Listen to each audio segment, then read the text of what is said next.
దేవునితో ఎక్కువ కనెక్టింగ్లో ఉండు, దేవునితో ఎక్కువ దగ్గరవు, దేవుని ప్రేమించు, దేవుని అర్థం చేసుకో. దేవుడు నీకు ఇలా ఉన్నాడు, ఇన్ని విధాలుగా ఉన్నాడని దేవుని మమతని, దేవుని ఔన్నత్యాన్ని, దేవుని ప్రేమని నీకు నేర్పించి నీకు అర్థమయ్యేటట్టు చేసి నువ్వు ఆయనతో డీప్ అయ్యేటట్టు నేను జాగ్రత్త తీసుకోవడానికి ఇష్టపడతాను.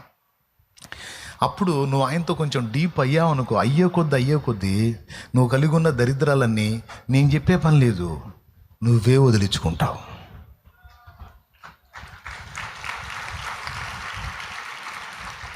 ఇప్పుడు అట్లా కాకుండా నేను క్లాసులు ఇస్తా ఉన్నాను అనుకో, నువ్వు తాగుడు మానే, వ్యభిచారం మానే, దొంగతనం మానే, నరహత్య మానే, అది మానే, ఇది మానే, తిట్టడం మానే, కొట్టడం మానే, కోపట్టడం మానే, ఒకనాళ్ళ మీద వ్యసనం పట్టడం మానే అని మానేయమని కొన్ని.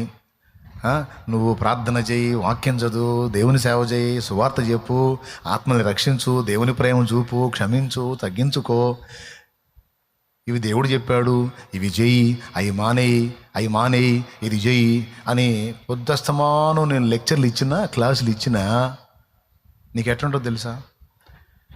మానే మాకు తెలుసులే, కానీ నువ్వు పెద్ద మానాలని మాకు కూడా తెలుసు, మానలేక సత్తాను వేడా.